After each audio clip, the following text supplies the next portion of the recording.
Hello আসসালামু আলাইকুম everyone, কি অবস্থা সবার? আই হোপ আপনারা সবাই অনেক বেশি ভালো আছেন। আমার প্রিভিয়াস শপিং ব্লগগুলোতে আপনারা অনেক বেশি ভালোবাসা দিয়েছেন, সো আমি আজকে আবারও আপনাদের কাছে ব্যাক করলাম একটা সুন্দর ছোট্ট শপিং ব্লগ নিয়ে।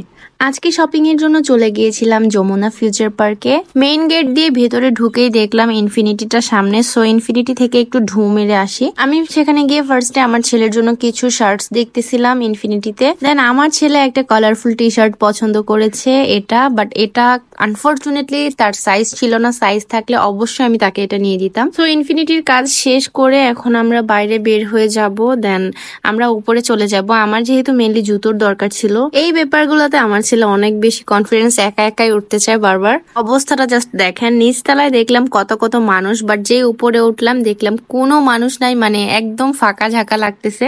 এই কারণে যমুনাতে শপিং করে অনেক শান্তি লাগে, কজ এখানে কোনো রাশ থাকে না, অনেক মানুষের হই হুল্লোড় থাকে না, শান্তি মতো একদম নিজে দেখে শুনে জিনিসপত্র আস্তে ধীরে কেনা যায়। আমার এবার অকেশন দুইটা, আমার ভাইয়ের বিয়ে প্লাস হচ্ছে ঈদ অলরেডি চলে আসছে, সো একসাথে দুইটা শপিং করে ফেলবো। রোজ দেখার জন্য প্রথমে চলে গিয়েছিলাম বাটাতে। বাটার কালেকশন গুলো ইদানিং আমার কাছে ভালো লাগে। যমুনার এই বাটার আউটলেটটাও কিন্তু বিশাল বড়, আমার তো মানে হাঁটতে হাঁটতে পা ব্যথা হয়ে যায় অলরেডি এখানে গেলে। জুতোগুলো আমার ভালো লেগেছে, বাট আমি এবার কোনো ফ্ল্যাট জুতো নিতে চাচ্ছি না, আমি একটু হিলের মধ্যে নিব, তাই এটাকে স্কিপ করে আমি সামনে চলে গেলাম। বাটার এবার ঈদ কালেকশন গুলা কিন্তু খুবই সুন্দর, আপনারা কিন্তু দেখতে পারেন। এই জুতোটা জাস্ট দেখেন, এত সুন্দর, আমার কাছে তো এটা অনেক ভালো লেগেছে। আমার সাইজ অনুযায়ী জুতো আনতে দিয়ে দেন চলে গেলাম আজানের কাছে। দেখলাম আজান কিডস জোনে খুব সুন্দর করে একা একা খেলতেছে।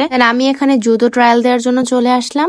আমি ওই দিন ওইখানে অনেকগুলো জুতো ট্রায়াল দিয়েছি, বাট আমার পা হচ্ছে একটু চড়া টাইপের, সো সব জুতো আমার পায়ে মানায় না। এটা হচ্ছে আমার একটা প্রবলেম, মানে এর জন্য জুতো কিনতে গেলে অনেক হ্যাসেল হয়, অনেক ঘোরাঘুরি করতে হয়। দেন চলে আসলো আমার পছন্দের জুতোটা। এই জুতোটা আমি ট্রায়াল দিচ্ছিলাম, আর এটা আমার পায়ে মোটামুটি ভালোই লাগছে। আমি অ্যাকচুয়ালি একটু ভয়ে ছিলাম, কজ আমি এর আগে কখনো তেমন হিল টিল পরি নাই, বাট এবার কেন জানি ইচ্ছে হচ্ছিল যে সাহস করে হিল পরবো। তাও এবার আমি যে হিল গুলো চুজ করেছি একটাও পেন্সিল টাইপের হিল না, মানে ব্যালেন্সড হিল আর কি। তো আমি এই জুতোটা পরে দেন হচ্ছে হেঁটে দেখতেছিলাম যে আমার কাছে কেমন কমফোর্ট ফিল হচ্ছে কিনা। আবার আরেকটা হোয়াইট কালার জুতো আমার জন্য পিক করলো, দেন সেটাও ট্রায়াল দিচ্ছিলাম।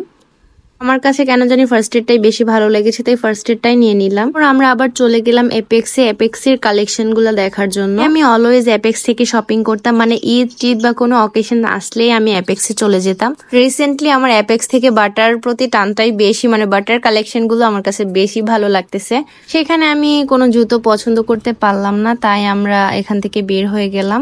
সে অনেকক্ষণই হয়েছে অ্যান্ড আমাদের অলরেডি ক্ষুধাও পাইছে, সো আমি ডিসাইড করলাম যে আমরা একটু খেয়ে নিই, তারপর আরো ঘোরাঘুরি করা যাবে। আমি আম্মু আজান এখানে লাঞ্চ করে নিচ্ছিলাম। এখানে রেস্টুরেন্টের এই ভাইয়াটা আজানের সাথে দুষ্টামি করতেছিল, অ্যান্ড আজানকে একটা ওয়েফার গিফট করেছে উনি। ওই দিনের এই মাটন বিরিয়ানিটা অনেক বেশি মজা লাগছে, বাট আনফরচুনেটলি আমি এখন রেস্টুরেন্টের নামটা মনে করতে পারতেছি না। দেন আমাদের খাওয়া দাওয়া শেষ করে আমি এখন ফোনের জন্য কিছু ফোন কেস নিচ্ছিলাম, এন্ড আমার ছেলে আমার প্রোটেক্টরটা ভেঙে ফেলছে, সো আমি এটার জন্য একটা প্রোটেক্টরও অ্যাড করলাম ফোনে। আমার ছেলের অবস্থা দেখেন, ও পুরাটা মার্কেট ও নানুকে নিয়ে এভাবে ঘুরছে, প্লাস আমার ব্যাগটা নিয়ে এভাবে হাঁটতেছিল এন্ড বলতেছিল চলো চলো। একটু বয়সে আমার ছেলে অনেকটা রেসপন্সিবল হয়ে গেছে, মাম্মির দায়িত্ব নিচ্ছে। পর আমরা গেলাম লন্ডন গ্যালারি নামে এই দোকানটাতে। এই দোকানটার জুতোগুলোর কালেকশন এত বেশি জোস, আপনারা না গেলে আসলে রিলেট করতে পারবেন না। এখানে ফ্ল্যাট জুতো, হিল জুতো, হাই হিল জুতো, মানে এক একটা থেকে এক একটা জুতো এত বেশি বেশি সুন্দর। এন্ড এদের এখানে প্রাইসও অনেকটা রিজনেবল ছিল, প্লাস এদের এখানে 20% ডিসকাউন্ট চলতেছে। এত উঁচু হিল পরি না, সো পছন্দ হলেও কিছু করার নাই। আমি ব্যালেন্সড হিল টাইপের কিছু খুঁজতেছিলাম এখানে। তাতে কিন্তু আপনারা মানে men's collection, kids collection plus অনেক প্রকার ব্যাগ ট্যাগও পেয়ে যাবেন। ওরা মেবি দেশের বাইরে থেকে এইসব প্রোডাক্ট ইম্পোর্ট করে। আমি এখানে নিজের জন্য কয়েকটা জুতো চুজ করে এগুলো ট্রায়াল দিচ্ছিলাম। জুতোটা খুব বেশি কমফোর্টেবল ছিল, বাট আমি যেহেতু একটা হোয়াইট অলরেডি নিয়েছি, সো এটা আমি স্কিপ করলাম। এই জুতাটা দেখেন, এই বেবি পিঙ্ক কালারটা, আমার কাছে এই জুতাটা তো অনেক বেশি ভালো লেগেছে। এটার আরো একটা কালার ছিল, ওই কালারটা ছিল ব্ল্যাক এন্ড অ্যাশ এর একটা কম্বিনেশন, বাট আমার কাছে এটাই বেশি ভালো লাগছে। আমি দুটোই পরে ট্রায়াল দিলাম, যে যেটা বেশি ভালো লাগবে সেটাই নিব। তো ভাইয়ের বিয়ে ঈদের সামনে, সো শাড়ির সাথে এটাই বেস্ট হবে আই থিঙ্ক। বেবি পিঙ্ক কালারটা আমি যখন ফার্স্টে দেখছি তখনই মাইন্ডসেট করে নিয়েছি যে এটা আমি নিবই। একটা জিনিস আসলে পছন্দ হয়ে যাওয়ার পর না, যে আরো যতই সুন্দর সুন্দর জিনিস দেখেন না কেন ওই একটা জিনিসেরই পিছুটান থেকে থাকে। সো আমি পিঙ্ক কালারটা নিয়ে চলে আসলাম সেখান থেকে। আমি গিয়েছিলাম লিরা এম্পোর্টে, সেখান থেকে একটা লিপস্টিক পারচেস করলাম। এটা ছিল গিভ মি মকার একটা লিপস্টিক। তারপর আবার গেলাম আর্টিসনে আজানের জন্য শপিং করতে, এন্ড এখান থেকে আজানের জন্য কিছু টি শার্ট নিয়ে নিলাম। আজানের টি শার্ট গুলো অনেক কমফি হয়, সো আপনারা যদি আপনাদের বেবিদের জন্য টি শার্ট নিতে চান এখান থেকে নিতে পারেন। আম্মু চলে গেল আম্মুর ড্রেস দেখতে নবরূপাতে, এন্ড